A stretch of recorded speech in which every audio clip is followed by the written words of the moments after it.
అదరకొట్టే కారం రంగు రుచి ఆచి కారం పొడి. నమస్తే, నేను ప్రసాద్. ఏపీ అసెంబ్లీ సమావేశాలు అలాగే శాసన మండలిలో కూడా సమావేశాలు ముగిశాయి.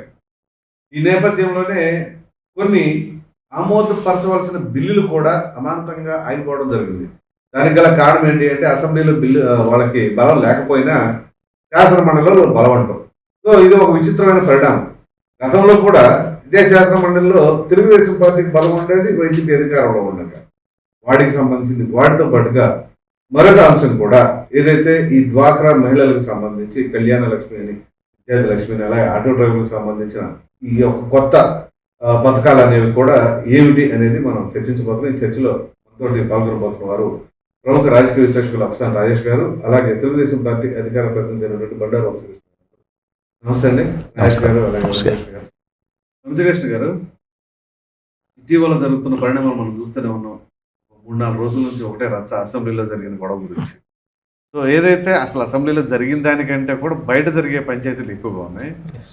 తాజాగా సీఎం గారు, డిప్యూటీ సీఎం గారి ఇంటికి వెళ్ళి కలవడం జరిగింది. సో దీంతో ఒక విధంగా మొత్తానికి చెక్ పెట్టేసినట్లు అనుకోవచ్చు. సార్, నేను ఇక్కడ ఒక పొలిటికల్ పార్టీ ప్రతినిధిని కాబట్టి ఆ రోజు అసెంబ్లీలో జరిగినటువంటి విషయం కామినేని శ్రీనివాస్ గారు ఒక రకంగా చెప్తే, అలా అక్కడ జరిగింది అది కాదు, జరిగింది వేరే అని చెప్పేసి బాలకృష్ణ గారు చెప్పేటటువంటి క్రమంలో మాజీ ముఖ్యమంత్రి వైఎస్ జగన్మోహన్ రెడ్డి గారిని సైకో అనే పదం వాడారు. ఈ సైకో అనే పదం 2019 డిసెంబర్ 17వ తారీఖున ఎప్పుడైతే 3 రాజధానులు అనౌన్స్ చేశారో ఆ రోజు నుండే ఇతనికి ఈ సైకో అనే పదాన్ని జనాలే అడాప్ట్ చేసేసి అతనికి ఇచ్చారు ఆ పేరుని. జనాలు అనలేదండి, పబ్లిక్ కూడా వెళ్ళిపోయారు సార్. అవునండి, మేము అదే చెప్తున్నా, ఐఎమ్ కమింగ్. పబ్లిక్ కూడా ఈ సైకో అని చెప్పేసి మరి 151 నుంచి 11కి ఇచ్చింది వేరే విషయం. సో ఆ పదం వాడారు కాబట్టి మరుసటి గంటలోనే వైఎస్ఆర్ కాంగ్రెస్ పార్టీ నాయకులందరూ కూడా ప్రెస్ మీట్లు పెట్టేసి ఏదైతే ఆ రోజు హౌస్లో ఉన్నవాళ్ళు చాలా వరకు, ఎప్పుడు 2019 నుండి 24 వరకు హౌస్లో ఉన్నవాళ్ళు మాజీ ముఖ్యమంత్రిని అంత మాట అంటారా అని చెప్పేసి ప్రెస్ ముందుకు వచ్చేసినటువంటి సందర్భం. అయితే ఆశ్చర్యంగా చెప్తా, మొత్తం వింటే నేనేం చెప్పానని తెలుస్తుంది. ఆశ్చర్యంగా మరుసటి రోజు పేపర్లో కూడా జగన్మోహన్ రెడ్డి గారికి, బాలకృష్ణ గారికి క్షమాపణ చెప్పాలనో లేదంటే ఇంకేదన్నా రాస్తారనో అనుకున్నారు. కానీ ఆశ్చర్యంగా ఏముందంటే చిరు ఎవడు అనేటటువంటి అసలు అసందర్భమైనటువంటి ఒక హెడ్లైన్ వచ్చింది. అసలు అనింది జగన్మోహన్ రెడ్డి గారిని సైకో అన్నాడనే పదం వల్ల ఇంత గొడవ జరిగితే వాళ్ళ భార్య భారతిరెడ్డి గారిని నడిపేటటువంటి పేపర్లోనే ఆ పదం ఎక్కడ వాడలేదు. ఎందుకంటే బహుశా ఆవిడకి తెలిసేమో బాలకృష్ణ గారు చెప్పింది నిజమే అయి ఉంటుందేమో అని చెప్పేసి తెలిసేమో, అందుకే వాడలేదేమో. అది సార్ ఇప్పుడు ఏమనాలి, జగన్మోహన్ రెడ్డి గారి భార్య నడిపేటటువంటి సాక్షి పేపర్లో చిరు ఎవడు అనేటటువంటి హెడ్లైన్లో వచ్చి అసలు ఈ సైకో అనే మాట మాట్లాడే పదవే రాలా. సరే ఈ రోజు పేపర్ చూసుకుంటే వాళ్ళు పట్టించుకోలేదు, వాళ్ళు ఆమోదించారు కదా. సో అదే చెప్తా ఉన్నా నేను, వాళ్ళు ఆమోదించారు. అది ఎక్కడ ఖండించడం కానీ అలా అనకూడదని కానీ వాళ్ళే అనలేదు. ఇంక మేము ఎందుకు అంటాం, వాళ్ళే చెప్పలే ఎక్కడ ఎట్లా అనకూడదని. సమర్థించడం అంటే ఒకటి బ్రదర్, ఇక్కడ ఒక విషయం సార్, ఈ రోజు ఎవరెవరైతే ఖండిస్తా ఉన్నారో వాళ్ళకి అడిగే హక్కు లేదని అంటా ఉన్నాను నేను. వాళ్ళకి అడిగే హక్కు లేదు. ఎందుకంటే 2023 సెప్టెంబర్ 25వ తారీఖున బాలకృష్ణ గారు అసెంబ్లీలో మాట్లాడిన దానికి మరుసటి రోజు సాక్షి పేపర్లో కానీ సాక్షిలో ఉన్నటువంటి సోషల్ మీడియాలో కానీ ఏమొచ్చిందంటే వైఎస్ఆర్ కాంగ్రెస్ పార్టీ సోషల్ మీడియాలో బావ అరెస్ట్తో సైకోలా మారిన బాలయ్య, సైకో బాలయ్య చిందులు, ఇవన్నీ మరి ఆ రోజు బల్లలు జరిచారు కదా. బల్లలు జరిచి మరి బాగా శబాష్ అని అన్నారు కదా సార్ ఆ రోజు. మరి ఇదే కొడాలి నాని అట్లాంటి మరి వీడు పవిత్రమైన అసెంబ్లీ అని చెప్తున్నటువంటి అసెంబ్లీలో నీ అమ్మ మొగుడు అని మాట్లాడడం ఎంతవరకు సమర్థం సార్? వాటిని ఎవరు సమర్థించరు, ప్రజలు వీళ్ళకి ఆ అర్హత లేదు అని అంటారు. వాళ్ళకి లేదు, వీళ్ళకి అర్హత లేదు. సైకో అనే పదాన్ని సమర్థించలేదు కాబట్టి రికార్డ్స్ నుంచి తొలగించారు. తెలుగుదేశం పార్టీ కావచ్చు, ప్రభుత్వం కావచ్చు, ఈ సైకో అనే పదాన్ని సమర్థించలేదు కాబట్టే రికార్డ్స్ నుంచి తొలగించారు. వాట్ ఐఎమ్ సేయింగ్ ఈస్, ఎవడైతే ఈ వైఎస్ఆర్ కాంగ్రెస్ పార్టీలో బయటకు వచ్చి రంకెలేస్తా ఉన్నాడో వాడెవ్వడికి బాలకృష్ణ గారిని అనే హక్కు లేదు. ఈ సైకో అనే పదానికి బాలకృష్ణ గారికి క్షమాపణ చెప్పాలి అనేటటువంటి హక్కు కూడా వీళ్ళు ఎవరికీ లేదు. ఆ తర్వాత ఈ ఇన్సిడెంట్లు ఇట్లా జరుగుతూ ఉన్నాయి, అంత బాగానే ఉంది. ఇప్పుడు అసలు ఈ సైకో అనే పదం, ఈ జగన్మోహన్ రెడ్డిని ఇలా అనే పదం భారతిరెడ్డి గారు నడిపేటటువంటి సాక్షి పేపర్లో ఎక్కడ ప్రస్తావనలో లేదు. సో అసలు దాని గురించి అనవసరం. జగన్మోహన్ రెడ్డికి క్షమాపణ చెప్పే ప్రసక్తే లేదు ఈ విషయంలో. ఆవిడే కోరుకోవట్లా, ఆవిడ భర్తనంటే ఆవిడ పేపర్లోనే ఇదేం రావట్లేదు ఎక్కడా కూడా. సో అది సైడ్ అయిపోయింది. ఇక చిరంజీవి గారి మీద బాలకృష్ణ గారు ఏదో అన్నట్లుగా దానికి బాలకృష్ణ గారికి, చిరంజీవి గారి అభిమానులకి, బాలకృష్ణ గారి అభిమానులకి, తెలుగుదేశం పార్టీ అభిమానులకి, రెండు కులాలకి మధ్యలో గొడవలు పెట్టేసి ఈరోజు రాష్ట్రం విచ్ఛిన్నం అవ్వాలంటే గొడవలు పెట్టాలి. ఇద్దరు బాగున్నారంటే నచ్చినటువంటి వ్యక్తి జగన్మోహన్ రెడ్డి, ఆయన పార్టీ, ఆయన కుటుంబ సభ్యుల్లోనే సఖ్యత లేదు కదా. అలా రాష్ట్రంలో ఒకటికొకటి సఖ్యత లేకుండా కులాల మధ్య, ప్రాంతాల మధ్య, పార్టీల మధ్య చిచ్చు పెట్టేసి ఈరోజు మళ్ళీ అధికారంలోకి వచ్చేటటువంటి ప్రయత్నం 2014 నుండి 19 వరకు ఏం చేశారో అది 19 నుండి 24 వరకు అధికారంలోకి వచ్చి 24 నుండి 29 వరకు అదే చేస్తామంటే కుదరదు ఇక్కడ. ఈరోజు మరి ఆ పేపర్ క్లిప్పింగ్ చూసుకుంటే మరి ఇంకొక విషయం, సభలో చంద్రబాబు అలానే ఉన్నా కానీ మౌనంగా కూర్చున్నారట. చంద్రబాబు గారు ఎక్కడున్నారండి ఆ రోజు? ముందు రోజు తిరుపతిలో శ్రీవారికి పట్టు వస్త్రాలు సమర్పించారు. తర్వాత రోజు శ్రీవారి ఆలయం దగ్గర ఏ సాంకేతిక భవనాన్ని ఓపెన్ చేశారు. ఆ తర్వాత 15,941 డిఎస్సి నియామక పత్రాలు ఏ రాష్ట్రంలో లేనటువంటి రికార్డ్. ఆ రోజు చంద్రబాబు నాయుడు గారు అసెంబ్లీలో లేకుండా ఆ రోజు ఆ నియామక పత్రాలు అందించే పనిలో బిజీగా ఉన్నారు. సో బాలకృష్ణ గారు మాట్లాడినప్పుడు బాబు గారు లేరు. నెక్స్ట్ డే బాబు గారు అసెంబ్లీలో ఉన్నారు. నెక్స్ట్ డే ఉన్నారు. ఓకే, అట్ దట్ పాయింట్ లేరు. సాక్షిలో అబద్ధం. ఉపరాష్ట్రపతితో పాటు తిరుపతిలో ఉన్నారు. దాన్ని డిఫెండ్ చేసుకోలేదు మీ పార్టీ. మరి ఇవాళే కదా సార్ వాళ్ళు పేపర్లో రాసింది, మా వాళ్ళు చెప్తారు డెఫినెట్లీ. వాళ్ళు సార్ సాక్షి పేపర్ డిఫెండ్ చేసుకుంటా పోతే మా నాయకుడు నాట్ సాక్షి పేపర్ అసలు బాబు గారు ఉండింది ఖండించలేదు అనేదే మొన్నటి నుంచి జరుగుతుంది. లేదండి, ఈ రోజు పేపర్లో వచ్చింది. పేపర్లో రావడం కాదు, జనరల్ చూడండి మీరు. అందరూ కూడా ఇదే బాబు గారు ఉండి కూడా ఎట్లా సమర్థించారు. నాకు తెలిసి బాబు గారు అక్కడ ఉండగా ఎట్టి పరిస్థితులు సమర్థించే వాళ్ళు కాదు. నెక్స్ట్ డే మన ఎమ్మెల్యేలు అందరం ఒక కాజ్ తోటి మనం గెలిచాం.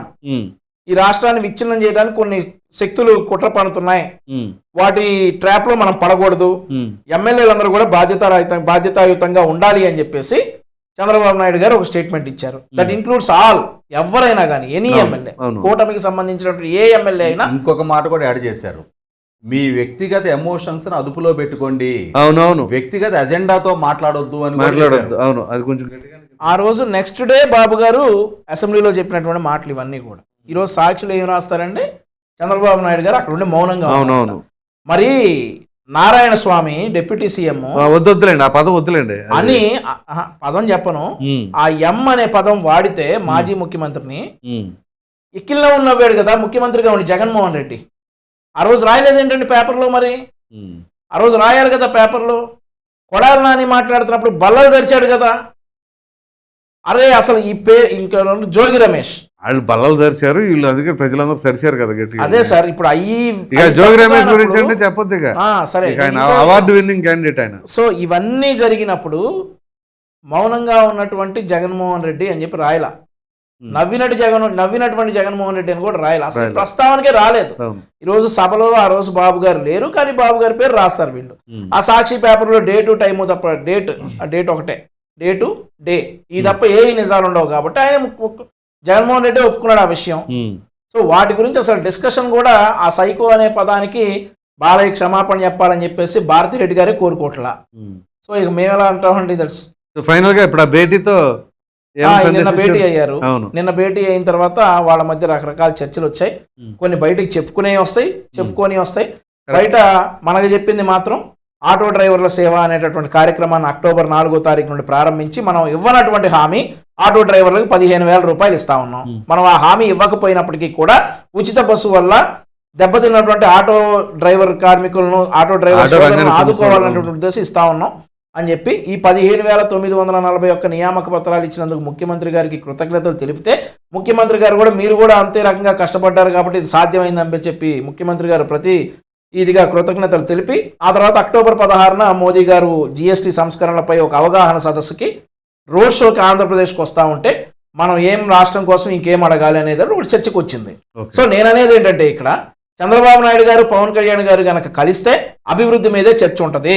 అదే జగన్మోహన్ రెడ్డి గారి పార్టీలో కొడాలి నానినో లేదంటే ఏ జోగి రమేషో పేరు నానినో వెళ్తే ఇవాళ ఎవరిని తిడుతున్నావు, ఇవాళ ఏ అమ్మని తిడుతున్నావు, ఏ అక్కని తిడుతున్నావు, ఏ చెల్లిని తిడుతున్నావు, మీ చెల్లినా మా చెల్లినా, ఈ డిస్కషన్స్ వస్తాయి. అది లీడర్కి ఉన్నటువంటి తేడా. రాజేష్ గారు, సో ఇప్పుడు తెలుగుదేశం పార్టీ వర్షం విన్నాం కదా, మీరేమంటారు ఒక విశ్లేషకుడిగా? అంటే వాస్తవంగా సైకో అని అయితే నేను వాడలేదు, కానీ 2019 మే 30 ముఖ్యమంత్రిగా జగన్మోహన్ రెడ్డి గారు పదవి బాధ్యతలు చేపట్టిన నాటి నుంచి ఆయన తొలి అడుగులతోటే ఆయన విపరీత మనస్తత్వం అనేది ప్రజలకు చాలా స్పష్టంగా తేటతలమైంది. ప్రజావేదిక కూల్చివేత నుంచి అంటే ఒక రాష్ట్ర ముఖ్యమంత్రిగా కోట్ల రూపాయల ప్రజాధనంతో నిర్మాణం చేసిన వేదికను కూల్చివేయటంతో మొదలుపెట్టి ఇవాళ వ్యవసాయ రంగం తర్వాత అత్యంత ఎక్కువ మందికి ఉపాధి కల్పన చేస్తున్న నిర్మాణ రంగాన్ని కుదేలుగా చేస్తూ అప్పటి వరకు ప్రభుత్వం ప్రకృతి వనరైన ఇసుకని ఉచితంగా ఇస్తుంటే ఆ పథకాన్ని రద్దు చేయటం, దాని ఇంపాక్టు నువ్వు ఉచిత ఇసుక పాలసీని రద్దు చేసావు, కానీ ఆల్టర్నేటివ్ మెకానిజం ప్రజలకి ఇసుకను అందుబాటులోకి తీసుకొచ్చే విధానాన్ని మళ్ళీ తిరిగి అందుబాటులోకి తీసుకురావడం ఎన్ని నెలల తర్వాత తీసుకొచ్చావు? అన్ని నెలల పాటు లక్షలాది భవన నిర్మాణ కార్మికులు వారి కుటుంబ సభ్యులు వీధిన పడ్డారు కదా, భిక్షాటం చేసుకొని బతికే పరిస్థితులు వచ్చినాయి కదా. దాని పర్యవసానం అప్పులు పాలయ్యి కొంతమంది ఆత్మహత్యలు చేసుకునే పరిస్థితులు కూడా దారితీసాయి కదా. ఆ తర్వాత కేంద్ర ప్రభుత్వంతో సహా పదే పదే హెచ్చరిస్తున్నా కూడా పవర్ పర్చేసింగ్ అగ్రిమెంట్ల రద్దు రాష్ట్ర పారిశ్రామిక పెట్టుబడుల మీద చాలా తీవ్రమైన ప్రభావం చూపిన నిర్ణయం. వీటన్నిటికీ తోడు రాష్ట్ర నీటిపారుదల రంగానికి ఒక లైఫ్ లైన్గా ఉన్న పోలవరం ప్రాజెక్టు నిర్మాణ ప్రగతిని కుంటుపరుస్తూ ఆయన తీసుకొచ్చిన రివర్స్ టెండరింగ్, అంటే అప్పటి వరకు సక్సెస్ఫుల్గా వర్క్స్ ఎగ్జిక్యూట్ చేస్తున్న నవేగా ఇంజనీరింగ్ని తప్పించి మళ్ళీ తిరిగి టెండర్ల పేరిట గోల్డెన్ పీరియడ్, సహజంగా మనకి మే నుంచి వరద బిగినయ్యే జూలై వరకు గోల్డెన్ పీరియడ్ అంటారు, అంటే నవంబర్ నుంచి జూలై వరకు. అటువంటి పీరియడ్లో మే నుంచి జూలై వరకు ఆ కాపర్ డ్యామ్ గ్యాప్స్ ఫిల్ చేయనీయకుండా చేసిన పర్యవసానం తర్వాత వచ్చిన వరదకి డయాఫ్రామ్ వాళ్ళు ఎంతగా దెబ్బతిందో చూసాం మనం.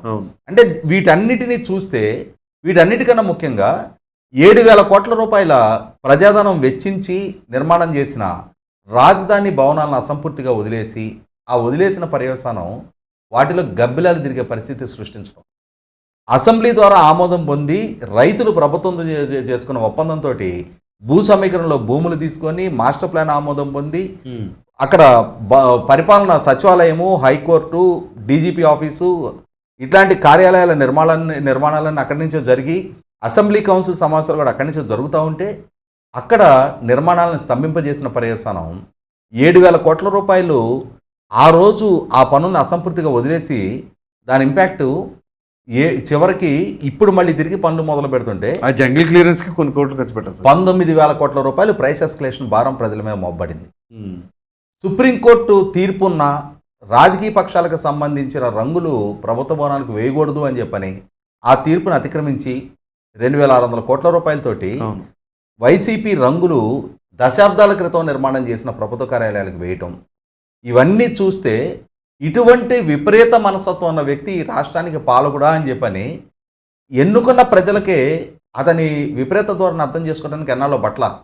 కాకపోతే అది సైకో అని తెలుగుదేశం పార్టీ ద్వారా ఆ విపరీత మనస్తత్వానికి నామకరణం చేయడానికి కొంతకాలం పట్టింది, కానీ అతనైతే నా విధానం ఇది, నా ఆలోచన తీరిది, నా పరిపాలన తీరిది అని చెప్పని తన ప్రమాణ స్వీకారం చేసిన తొలి వారంలోనే రాష్ట్రానికి ప్రజలకి పరిచయం చేసుకున్నాడు.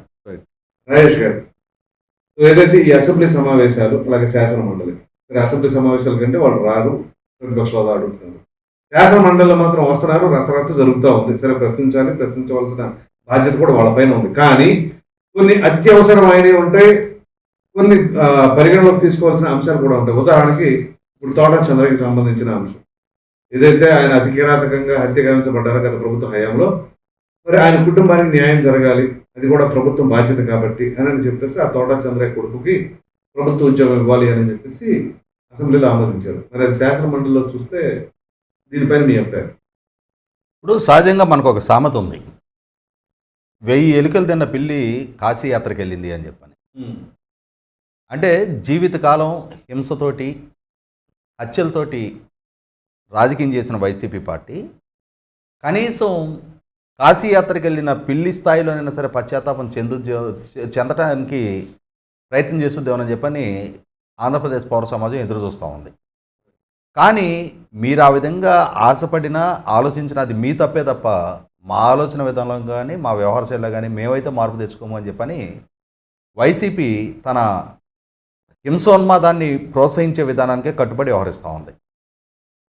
మీరు ఇందాక ప్రస్తావించిన కౌన్సిల్లో తోట చంద్రయ్య కుమారుడికి ప్రభుత్వోద్యోగం ఇవ్వాలి అని చెప్పని ఎన్డీఏ కూటమి ప్రభుత్వం సంకల్పించిన ప్రతిపాదనని వైసీపీ తనకున్న మెజార్టీతో అడ్డుకుంది. అడ్డుకోవటానికి కారణం ఏంటి? ఒకవేళ కౌన్సిల్లో తోట చంద్రయ్య కొడుక్కి ఎందుకు ప్రభుత్వ ఉద్యోగం ఇవ్వాల్సి వస్తూ ఉంది? అసలు ఎవరి తోట చంద్రయ్య? అతనికి కొడుక్కి ప్రభుత్వం అండగా ఉండాల్సిన అవసరం ఏమొచ్చింది అనేది కనుక చర్చ జరిగితే అప్పుడు వైసీపీ మోకల ద్వారా క్రూరత్వాన్ని ప్రదర్శిస్తూ నడి రోడ్లో తోట చంద్రయ్య పీక కోసిన అంశం చర్చకొస్తుంది. సో తప్పు చేసింది మనవాళ్ళు కాబట్టి ఆ తప్పు చర్చనీయాంశం కాకుండా అడ్డుకోవాలి అని అంటే ప్రభుత్వం ద్వారా ప్రతిపాదించబడ్డ ఈ బిల్లుని అడ్డుకుంటే సరిపోద్దని ఒక లక్ష్యంతో నాటి మాచర్ల ఎమ్మెల్యే పిన్నెల్లి రామకృష్ణారెడ్డి అండదండలతో ఆ ప్రాంతంలో జరిగిన తెలుగుదేశం పార్టీ కార్యకర్తల స్థానిక నాయకుల నరమేధం చర్చకు రాకుండా అడ్డుకోవటం కోసం వైసీపీ పార్టీ విధమైన ప్రయత్నం చేసింది. ఈ సందర్భంగా వైసీపీ వైఖరి ఒక బలహీన వర్గాలకు సంబంధించిన నాయకుడు హత్యగావించబడితే ఆ కుటుంబానికి ప్రభుత్వపరంగా అండదండలు అందిస్తుంటే ఆ అండదండలు అందించటాన్ని అడ్డుకున్నారు అన్న అంశం ఇవాళ ప్రజల్లో చాలా విస్తృతంగా చర్చనీయాంశం అవుతూ ఉంది. కౌన్సిల్లో మీకు మెజార్టీ ఉంది సరే, కౌన్సిల్లో మీకున్న మెజార్టీని దేనికి మీరు ఉపయోగపెడతా ఉన్నారు? ఏ అవసరం కోసం మీరు సభను స్తంభింపజేస్తూ ఉన్నారు? సాక్షాత్తు కౌన్సిల్లో ప్రధాన ప్రతిపక్ష నాయకుడిగా ఉన్న లీడర్ ఆఫ్ ద అపోజిషన్ హోదా అనుభవిస్తున్న బొత్స సత్యనారాయణ గారు కౌన్సిల్ సభ్యులకి ప్రొవైడ్ చేయబడుతూ ఉన్న కాఫీ నాణ్యత గురించి సభలో చర్చించారు. అంటే ఇవాళ ఒక్కొక్క నిమిషం సభ నిర్వహణ కోసం వేలాది రూపాయలు ప్రజలు కట్టిన పన్ను నుంచి ఖర్చు పెడుతూ అక్కడ ప్రజోపయోగమైన సమస్యల గురించి ప్రజా సమస్యల గురించి కాకుండా తమ సౌకర్యాల గురించి తమకి అందించే కాఫీల గురించి మాత్రమే ప్రాధాన్యతగా ఎంచుకొని చర్చిస్తున్న వైసీపీ పార్టీకి ఇవాళ తమ పార్టీ వారి చేత హత్య గావింపబడ్డ వ్యక్తి కుమారుడికి ప్రభుత్వం అండదండలు అందిస్తుంటే దాన్ని గనక స్వాగతించి ఆ కుర్రాడికి అండదండలు అందించున్నట్టయితే ఇందాక నేను చెప్పినట్టుగా కనీసం 1000 ఎలుకలు తిన్న తర్వాత అయినా పిల్లికి పశ్చాత్తాపం కలిగింది అని చెప్పని మనం అనుకున్నట్టుగానే వైసీపీ పార్టీకి కూడా ఏదో ఒక ఎక్స్టెంట్లో వాళ్ళు కూడా కొంత రియలైజేషన్ వాళ్ళు కూడా బిగిన్ అయిందిలే, కొంత అయినా సరే మానవత్వాన్ని ప్రదర్శిస్తున్నారని చెప్పని మనం అనుకోవడానికి ఆస్కారం ఉండేది. కానీ ఇక్కడ వైసీపీ వైఖరి చూసిన తర్వాత ప్రజల్లో కూడా కొంత చర్చనీయాంశం అవుతుంది. అంటే ఇవాళ అసెంబ్లీలో ఆమోదం పొందిన బిల్లులు కౌన్సిల్లో సహజంగా మనం కౌన్సిల్ అనగానే లెజిస్లేటివ్ కౌన్సిల్ అంటాం, విధాన పరిషత్ అంటాం, పెద్దల సభ అంటాం. అంటే పెద్దలు కూర్చొని చర్చించే అంశాలు అసెంబ్లీలో కన్నా మరింత మెచ్యూర్డ్గా చర్చ జరగాలి అని చెప్పని ప్రజలు కోరుకుంటారు. అలాగే ఇదే కౌన్సిల్లో 2 భిన్న పరిస్థితులు, 2 భిన్న ప్రభుత్వాలు, 2 భిన్న రాజకీయ పక్షాలకు సంబంధించిన ప్రతిపక్షాలు, 2 భిన్న సందర్భాల్లో ఎవరు ఏ విధంగా స్పందించారనేది కూడా గత కొన్నాళ్ళుగా చర్చనీయాంశంగా మారుతూ ఉంది.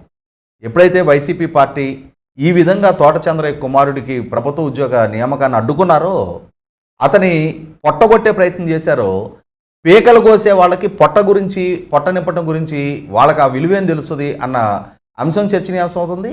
అదే సందర్భంలో కౌన్సిల్లో ఈ అడ్డుకుంటున్న తీరు కూడా చర్చనీయాంశమైంది.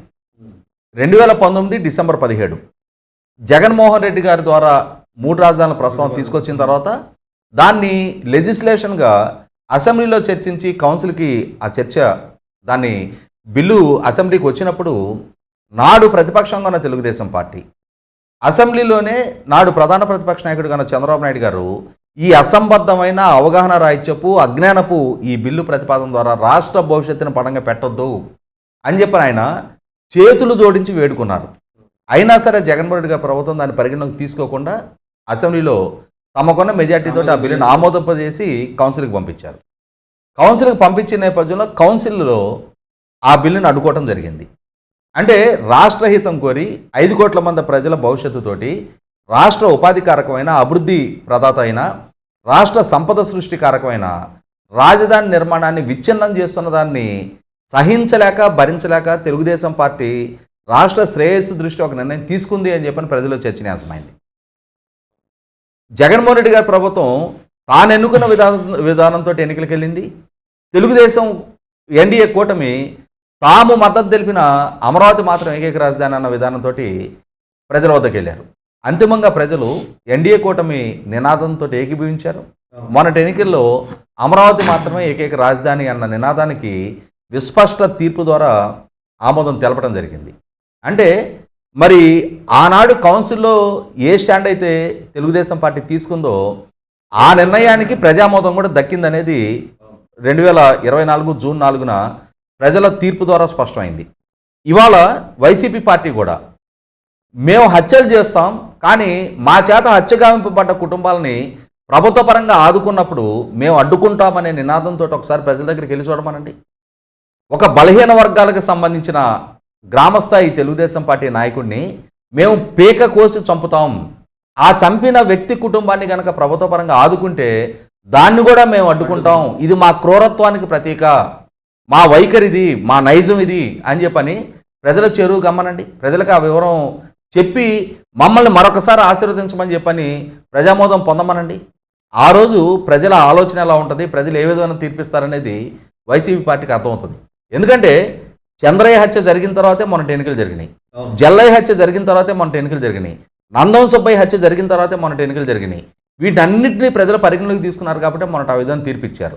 ఇచ్చినా మా వైఖరిలో మార్పు లేదు, మా ఆలోచన ధోరణిలో మార్పు రాదు, మా వ్యవహార శైలి ఇలాగే ఉంటుంది అని చెప్పని కౌన్సిల్ వేదికగా మరొకసారి వైసీపీ పార్టీ స్పష్టం చేసుకుంది. ఇటువంటి నేపథ్యంలో ఇవాళ ప్రజలు కూడా ఎందుకు ఈ పార్టీని పరిగణలోకి తీసుకోవాల్సిన అవసరం ఉంది, మొన్నటి ఎన్నికల్లో మనం తీసుకున్న నిర్ణయం సహేతుకమైందే, వీళ్ళ వైఖరిలో మార్పు లేదు, మార్పు రాదు అన్న అభిప్రాయంలో ప్రజలు కూడా ఉన్నారు. వంశీకృష్ణ గారు, సో ఇప్పుడు ఏదైతే రాజేష్ గారు చెప్పారో తోట చంద్రయ్య ఎపిసోడ్, సో ఇట్లా చాలా మంది బాధితులు ఉన్నారు. ఉదాహరణకి మీ ప్రాంతానికి సంబంధించిన వ్యక్తి అమర్నాథ్ అని చెప్పి 10th క్లాస్ మరి ఆ కుటుంబానికి సంబంధించి కూడా మీ పార్టీ తరఫున అధికారం ఉంది, ప్రభుత్వం తరఫున వాళ్ళకి ఎటువంటి ఓతలు ఇస్తున్నారు? అవునండి, ఇప్పుడు అధికారంలో ఉన్నా అధికారంలో లేకపోయినా బీసీలను ఇబ్బంది పెట్టేటటువంటి పార్టీ, బీసీలని అనగదొక్కేటటువంటి పార్టీ వైఎస్ఆర్ కాంగ్రెస్ పార్టీ అని చెప్పేసి నిన్న మరొకసారి రుజువైంది. ఏదైతే వీళ్ళ చేత పాశవికంగా హత్య గావించబడినటువంటి చంద్రయ్య గారు అబ్బాయి తోట వీరాంజీకి ఒక ప్రభుత్వ ఉద్యోగం, అది కూడా ఒక జూనియర్ అసిస్టెంట్ ఉద్యోగం. ఇక్కడ మీకు ఇంకొక విషయం చెప్పాలి. రాజశేఖర రెడ్డి గారి ప్రభుత్వంలో పిన్నెల్లి సుందరరామరెడ్డి గారిని నక్సలైట్లు చంపేస్తే వాళ్ళ అబ్బాయికి ఏసీటీఓ ఉద్యోగం ఇచ్చారు, గ్రూప్ 1 క్యాడర్ ఉద్యోగం వాళ్ళ అబ్బాయికి ఇచ్చారు. అప్పుడు తెలుగుదేశం పార్టీ దాన్ని ఏం అపోజ్ చేయలేదు. ఆ జీవో చాలా స్మూత్గా పాస్ అయింది. సరే, ఇబ్బంది పడ్డాడు, కుటుంబం పెద్ద దిక్కు కోల్పోయింది అనేటటువంటి ఉద్దేశంతో అతనికి ఆ ఉద్యోగానికి తెలుగుదేశం పార్టీ ఆమోదం తెలిపింది, అంటే మద్దతు తెలిపింది. ఈరోజు వీళ్ళ చేత పాశవికంగా హత్య గావించబడినటువంటి చంద్రయ్య గారు అబ్బాయి చదువుకున్నటువంటి వ్యక్తి, అతను చదువుకు తగ్గ ఉద్యోగం జూనియర్ అసిస్టెంట్ ఉద్యోగం ఇస్తే వీళ్ళు ఏం చేశారో నేను అంతా చూసాం.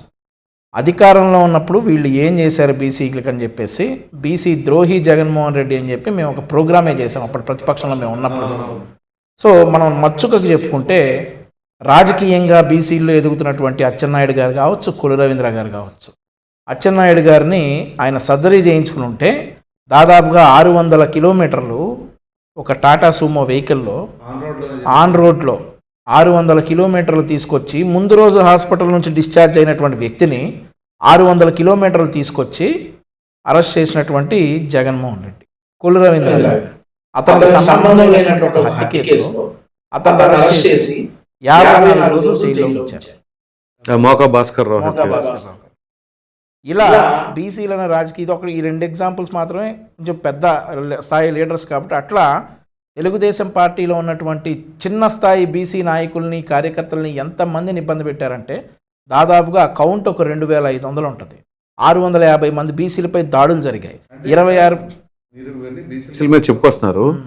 మీ పార్టీకి సంబంధించిన వ్యక్తికి అయితే మీరు ఓకే ప్రభుత్వం తరపున ఆదుకోండి, మరి ఇప్పుడు సామాన్యుడు కదా, రైట్, 26 మంది బీసీలు హత్యగావించబడ్డారు. అందులో నందన్ సుబ్బయ్య గారు, ఐలయ్య గారు, జాలయ్య గారు, తోట చంద్రయ్య గారు, బీసీ బిడ్డ అమర్నాథ్ గౌడ్, ఇలా దాదాపుగా 26 మంది మనకు తెలిసి, మనకు తెలియకుండా ఇంకెన్ని ఉంటాయో చెప్పలేం. అంటే రికార్డ్స్లోకి రానివి, భయపడి చాలామంది బయట పెట్టనటువంటి హత్యలు ఎన్ని ఉంటాయో మనం చెప్పలేం. సరే, తోట చంద్రయ్య గారి అబ్బాయికి ఇంకో విషయం మనం చూసుకుంటే, నందన్ సుబ్బయ్య హత్య గావించబడినటువంటి నియోజకవర్గ ఎమ్మెల్యే రాచమల్ల శివప్రసాద్ రెడ్డి. ఈ బీసీ బిడ్డ మన అమర్నాథ్ గౌడ్ని చంపింది శ్రీకాంత్ రెడ్డి. ఆ తర్వాత పిన్నెల్లి రామకృష్ణారెడ్డి, ఐలయ్య, జాలయ్య, తోట చంద్రయ్య, ఇలా వీళ్ళ ఆధిపత్యంతో బీసీలను అనగదొక్కేసి నేను బీసీని ఉద్ధరిస్తాను అని చెప్పినటువంటి జగన్మోహన్ రెడ్డి. సో వీళ్ళందరికీ, అందరితో పాటు బీసీలు సరైన బుద్ధి చెప్పారు. ఈరోజు మీరు చూసుకుంటే మేము ప్రతిపక్షంలో ఉండగా మా పార్టీ రాష్ట్ర అధ్యక్షులు అచ్చెన్నాయుడు గారు ఒక బీసీ, అంతకుముందు కళా వెంకట్రావు గారు ఒక బీసీ, ఈరోజు పల్లా శ్రీనివాసరావు గారు ఒక బీసీ. మేము బీసీలకు ఇచ్చేటటువంటి ప్రాధాన్యత ఇది. ఇంతమందికి సలహాదారులు ఇచ్చారు కదండి జగన్మోహన్ రెడ్డి గారు. ఎంతమంది బీసీలకు ఇచ్చారండి? రాయలసీమలో ఉన్నటువంటి నియోజకవర్గాల్లో 60 నియోజకవర్గాల్లో ఒక 14 నియోజకవర్గాలు ఎస్సీ రిజర్వ్డ్ అయితే 43 నియోజకవర్గాలు రెడ్లు, 3 బీసీలకి, 1 కమ్మ, 1 వైశ్య. సో ఇలా బీసీలను అనగదొక్కేసి నేను బీసీలను ఉద్ధరిస్తాను, బీసీలకు నా వెనకాలే ఉన్నారని జగన్మోహన్ రెడ్డి చెప్పుకుంటా ఉన్నారు.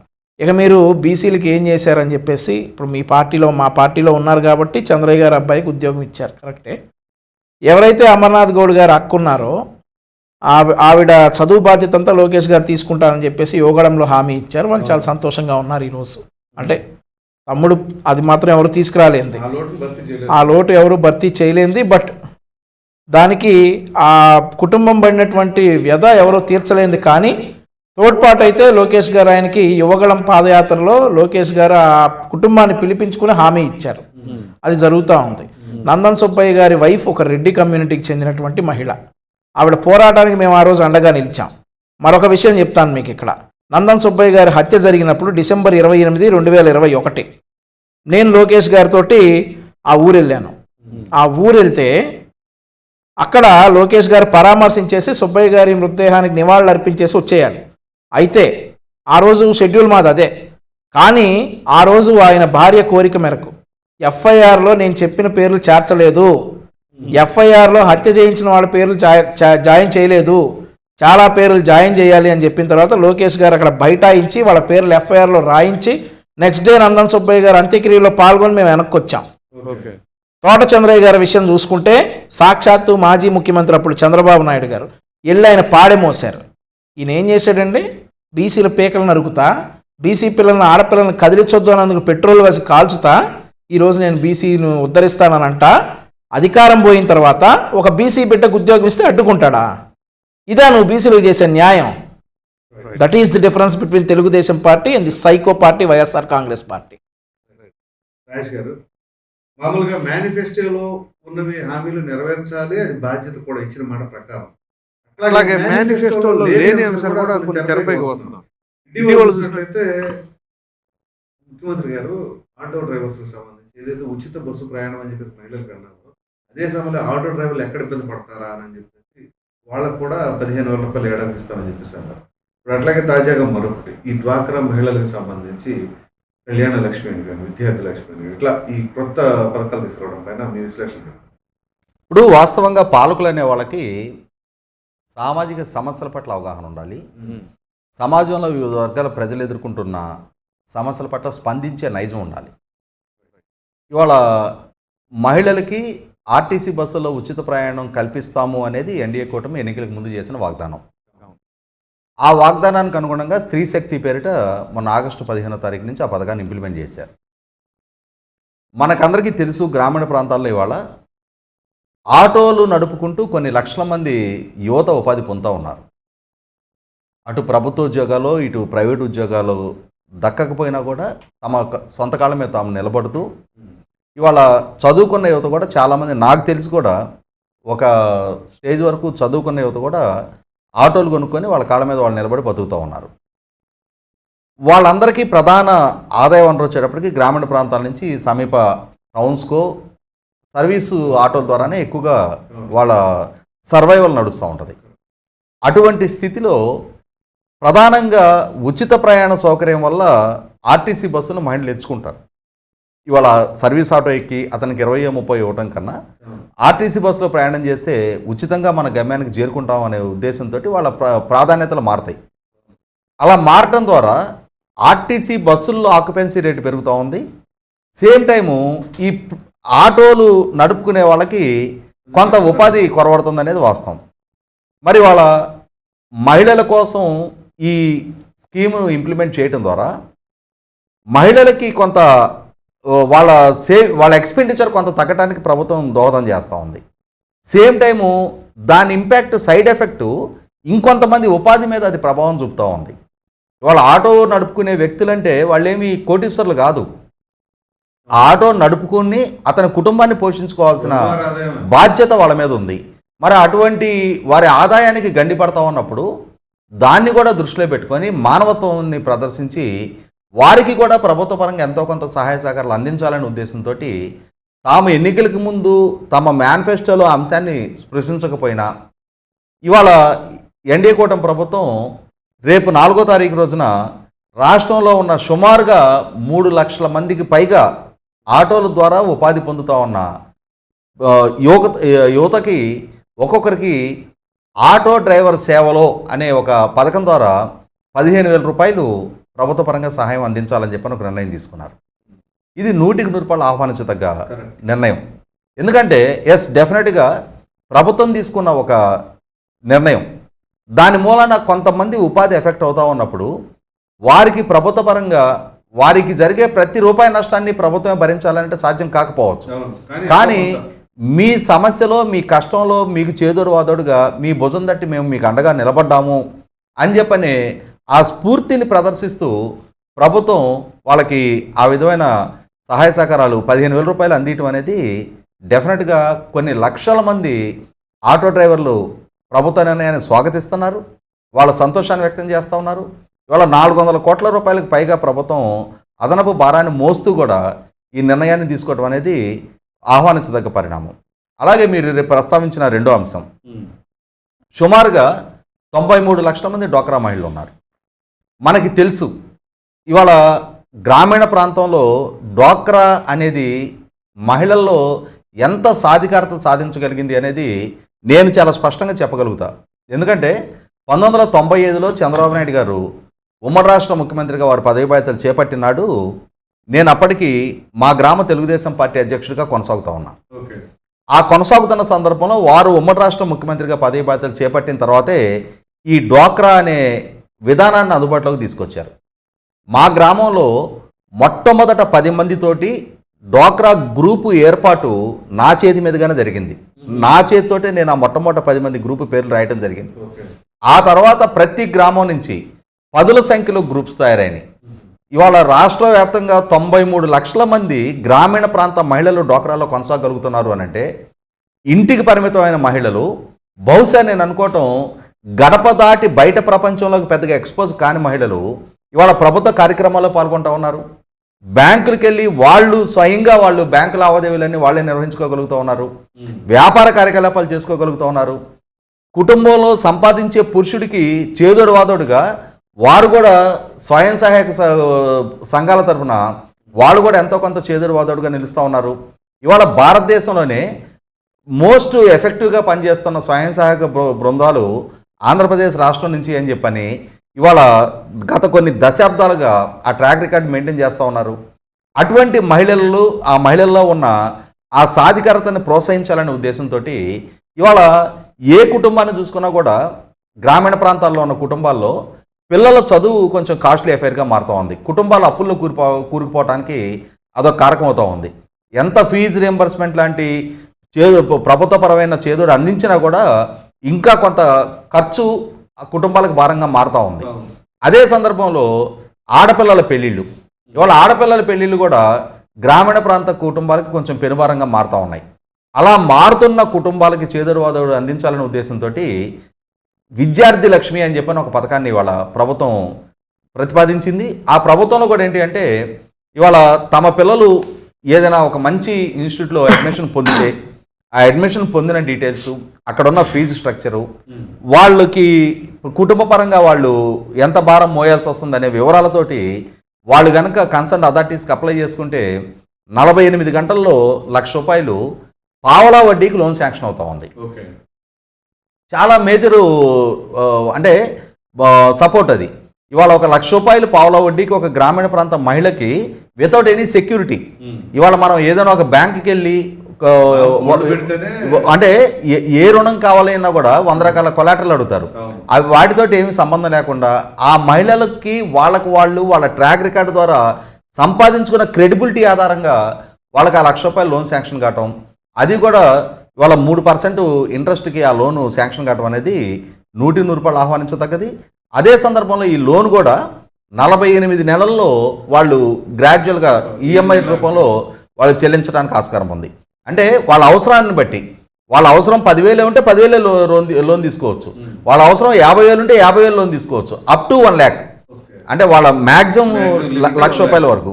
అదే సందర్భంలో ఆడపిల్లల పెళ్లి దృష్ట్యా కూడా ఒకసారి ఎవరిదైనా ఒక అమ్మాయి పెళ్లి కుదిరి ఆ పెళ్లి లగ్న పత్రిక, పెళ్లి ఇన్విటేషన్ కార్డు, ఆ పెళ్లి ఏ వెన్యూలో చేసుకుంటా ఉన్నారు, దానికి ఎంత ఖర్చు అవుతుంది, ఆ ఖర్చుకు సంబంధించిన బిల్స్ కనుక ప్రొడ్యూస్ చేస్తే వాళ్ళకి కూడా 48 గంటల లోపుగా వాళ్ళకు కూడా అవసరం రీత్యా 10,000 నుంచి ₹1,00,000 వరకు 48 గంటలు డిస్పర్స్ చేసే స్కీము కళ్యాణ లక్ష్మి పేరిట దాన్ని కూడా ఇంప్లిమెంట్ చేస్తూ ఉన్నారు. ఇవాళ గ్రామీణ ప్రాంత మహిళలకి 100% ఆర్థికంగా కుటుంబానికి భారం కాకుండా మా వంతుగా మేము కూడా చేయూతను అందిస్తూ ఉన్నాం. కుటుంబంలో సంపాదించే పురుషుడే కాదు, మహిళగా నేను కూడా నా పిల్లల చదువుకో, నా బిడ్డ పెళ్లికో నేను కూడా చేదోడువాదోడుగా నిలవగలుగుతానని చెప్పిన ఆత్మవిశ్వాసంతో ఆ కుటుంబంలో నీతో జీవితంలో సగం, బాధ్యతలు కూడా సగం అని చెప్పని తాను తలెత్తుకొని మహిళ కూడా నిలబడగలిగే విధమైన ప్రోత్సాహం ప్రభుత్వం వైపు నుంచి అందుతూ ఉంది. అంటే డ్వాక్రా మహిళలకి చంద్రబాబు నాయుడు గారు ఎప్పుడు ఆయన అధికారంలోకి వచ్చినా సరే ఈ విధమైన ప్రోత్సాహం అందిస్తూనే ఉన్నారు.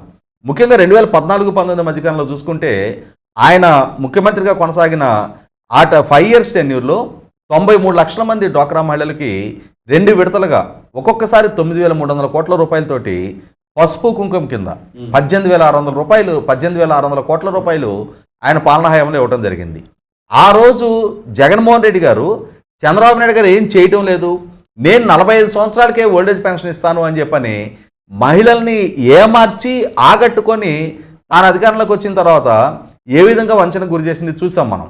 కాబట్టి వాళ్ళ ఆచరణపూర్వకంగా మహిళల క్షేమం కోరి మొదటి నుంచి ఏ విధంగా అయితే తెలుగుదేశం పార్టీ మహిళా సంక్షేమానికి ప్రాధాన్యత ఇస్తూ వచ్చారో అదే ప్రాధాన్యతని ఈ టెన్యూర్లో కూడా కొనసాగిస్తూ ఈ విద్యార్థి లక్ష్మి, కళ్యాణ లక్ష్మి పేరిట ప్రభుత్వం ప్రతిపాదించిన ఈ 2 స్కీమ్స్ కూడా పావలా వడ్డీకి ₹1,00,000 గ్రామీణ ప్రాంత మహిళలకి ఆ విధమైన రుణ సౌకర్యం కల్పించడం అనేది 100% ఆహ్వానించదగ్గది. థ్యాంక్ యూ అండి.